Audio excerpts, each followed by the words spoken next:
Tôi là Chiền đây. Hôm nay làm về sớm, làm ca đêm. Hai đứa đang đạp xe đi về nhà trên chiếc xe đạp của bắp. Còn đây là Cương Phạm. Thành Di chở người bằng xe đạp, ở phía sau là một hành vi vi phạm luật an toàn giao thông. Chúng tôi chỉ khi chặn một đường và không làm cảnh giao thông nữa được. Chúng tôi đi vào dân luật giao thông xe đạp ở Nhật Bản hoàn toàn khác. Không được chở hai, đi bên đường bên trái, không được dừng lời khi đi xe đạp, nói chuyện điện thoại nghe nhạc, có kiểm có đèn, chấp hành giao thông. Gì nữa ta? Không được chạy hàng hai.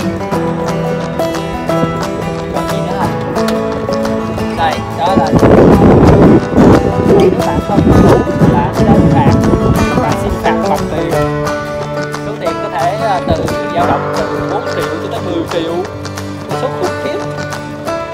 Nếu bị bắt thì làm gì cần. Nếu bắt giờ chỉ nói một câu là thôi anh giam xe thì anh đừng phạt, tiền đâu mà phạt gì nữa. Bữa đi mà nghe nhạc bị trả nhắc nhở theo biên lai phạt, hóa đơn tham khảo hóa đơn tham khảo mức phí bạn có thể tham khảo để bạn vi phạm. Lần đầu là cảnh cáo, lần sau là phạt tiền đó nha. Bữa nghe tay phone là vi phạm cái việc gì á, nó quanh tròn vô cái tờ đó, nó đưa mình. Lần sau vi phạm sẽ được phạt 5 măng, tương đương với 10 triệu. Trong khi tao đi tao nghe nhạc, tay phone điện thoại, nó phạt tao 10 triệu. Quá ác. Đang dừng đèn xanh đèn đỏ, không dừng đèn xanh đèn đỏ thì sẽ bị phạt. Xe đạp có số khung, số sườn nó phạt lại, nó ghi số khung lại, lần sau nó phạt đúng số khung đó là nó phạt tiền. Đúng rồi.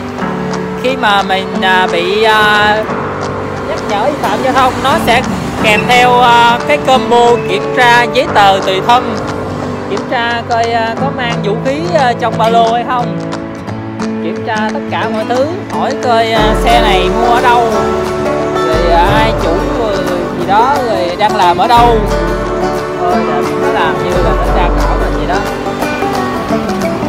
Lần đầu bị nhắc nhở bạn có thể tỏ thái độ thành ý hợp tác, nếu không lần đầu cũng là làm xử phạt luôn. Phạt một phát 10 triệu là thôi như rồi luôn, cám luôn.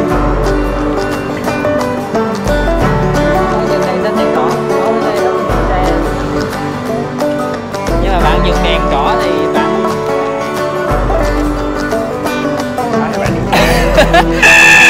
không, ý tao là nếu mà mày qua đường bằng đèn vàng đèn xanh á thì sẽ rất an toàn, bởi vì đó không, bởi vì người ai cũng chấp hành luật giao thông, đúng không? Thì mình đi mình sẽ không sợ bị tai nạn giao thông. Mà mày có nghe tin mới có thằng vừa thực tập sinh mới qua nước, mới qua Nhật năm chết vì tai nạn giao thông không? Qua chưa được tháng vì tông xe chết ngắt, mang về luôn. Cái này nó mấy thằng Nhật nó ít khi vi phạm giao thông lắm, mà nó vi phạm cái tai nạn nghiêm trọng không à. Đây mình đang đi bên lề phía bên tay phải đây, bên tay trái chứ. Lề phía tay trái. Còn ở Việt Nam là đi theo lề bên tay phải. Bằng lái xe hơi cũng tay lái nghịch luôn. Ở Việt Nam là bên tay trái của người cầm lái, còn ở Nhật là bên tay phải. Nó nghịch ha. Còn lý do tại sao thì vẫn chưa tìm hiểu. Bạn nào mà biết thì vui lòng comment bên dưới để mình cùng trao đổi lý do tại sao. Mà hồi xưa đọc mang máng là có cái sự tích gì á hồi xưa á, chứ không phải là nó trùng hợp hay là nó học theo ở nước ngoài đâu. Có cái sự tích là ngày xưa phải đi bên tay phải hay bên tay trái gì đó nó mới tốt gì đó. Bên đây là một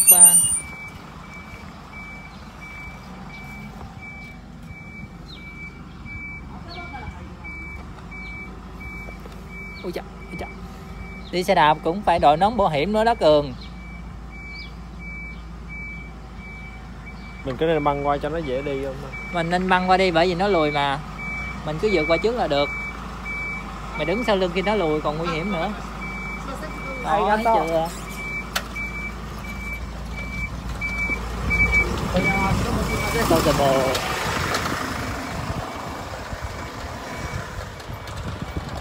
Đây mấy thanh niên mà chạy xe ở bên Nhật này rất là cẩn thận nha. Nó đường hẹp là nó dừng lại cho người qua chứ nó không dám mà nó hai chiếc mà nó chạy lượt nó chen ra đâu. Nó sợ chạy xe em ơi. Nó đã đọc được câu chuyện cổ tích Việt Nam 2 con dê. Và nó sợ bị kẹt giữa đường. 2 con dê đi qua cầu. Ôi dạ, ôi dạ. Bên đây đa số là xe tự động. Đi đâu Cường? Đường này 50 hả? Tao bị mù đường không? Đây là sơ về cảnh quan đường phố Nhật Bản. Đường phố rồi rất là đường quê hai bên coi soi cống này. Soi cống này, cống mỗi trước cửa nhà đều có một cái đường dẫn nước. Đường cống này rất là sạch sẽ. Tôm cá có thể phát triển. Nhiều chỗ còn nuôi cá chép đồ, cá koi rất là đẹp luôn. Đất trong xanh chứ không phải như đường cống xả thải đâu. Đây đường cống mà như là nước vớt lên là tống được uống được luôn em ơi.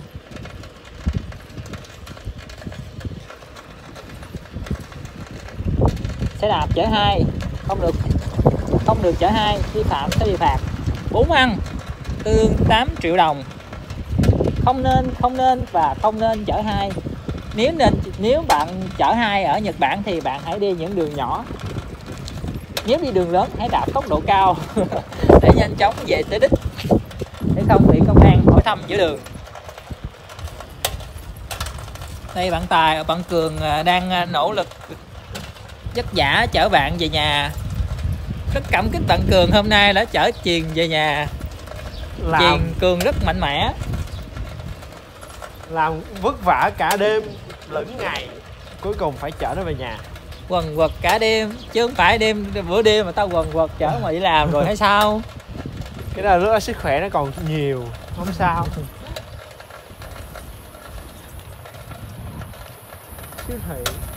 Siêu thị bây giờ sẽ đi siêu thị có một vài cái siêu thị sẽ mở cửa 24/24 nhưng đa số các siêu thị sẽ mở cửa sau 9 giờ và đóng cửa trước 9 giờ luôn. Nó không có mở đêm mở khuya đâu. Lá Mư một địa chỉ thân thuộc để mua sắm đồ ăn thức uống buổi sáng. Quay tao cho mày chiếc bốc like luôn. Ui da, bây giờ chúng ta đang đi tới đường lớn, một con đường chứa đầy rẫy nguy hiểm, cạm bẫy của những anh cảnh sát giao thông, những anh Pikachu Nhật Bản rất đẹp trai, chỉ chạy chiếc xe lít nhỏ xíu, chạy Đây La Mư, siêu thị nổi tiếng gắn liền với cuộc đời của rất nhiều thực tập sinh Việt Nam ở Shiga. Rồi dừng rồi. Dạ, ôi da, ngồi edit thấy bà luôn vậy. Chiếc xe mà cũng không có cái đồ gác chân nữa. Ngồi êm mong edit. Ngồi về trĩ luôn á. Đây giờ lấy một chiếc xe đi vô mua đồ. Không lấy xe hả? Xe nằm đây mà. Ngáo rồi.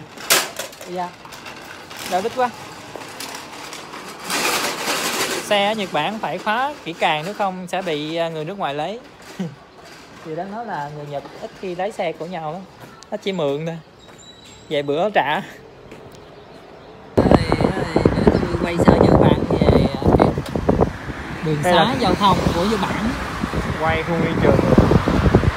Đa số phương tiện giao thông như thế này thì chạy bên phía tay trái. Ok, tốc độ cao sẽ là lấn làn bên tay phải một chút. Cái gì đây? Đây, nữ sinh Nhật Bản đây. Không như truyền thuyết đâu. Nó không mặc váy ngắn như truyền thuyết đâu. Đừng tưởng lầm. Nãy là thanh niên đi xe đạp mà cũng đội nón bảo hiểm luôn. Đề nghị các anh phát huy. Ở Việt Nam đi xe máy. Nó cười luôn, nó biết mình quay nó cười luôn. Quay chạy ngược bên trái, chạy sao lại ngược bên phải. Dí theo nó. Không, chạy ngược qua đằng quay nó nhẫn sao kìa. Giờ tự nhiên cái quay lại nó cười chết. Đây công viên trường người ta, về trường người ta thấy ham cái sân như cái sân vận động vậy đó. Mẹ nó trường mình xây phải ra ké công viên cái tội dục. Trường nó chạy mãi chưa hết vòng trường.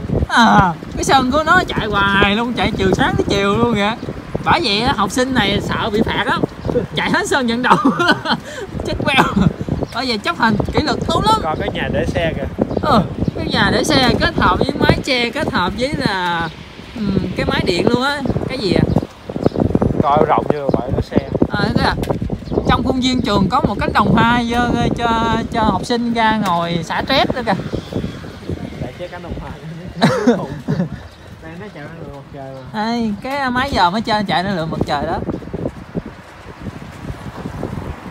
Quá dữ, bên đây tàn sẽ hơi kiếm một chiếc xe đạp tàn vậy không ra. Chỉ là đi ngoài đường mà gặp xe đạp là nghi ngờ người Việt Nam. Tỷ lệ người nước ngoài đi xe đạp lại cao lắm. Còn người Nhật chỉ có đi xe đạp điện thôi. Không thì đi xe hơi. Mùa này hơi nóng thì đi xe đạp cho nó mát. Đấy thôi. Anh đi không nóng hết.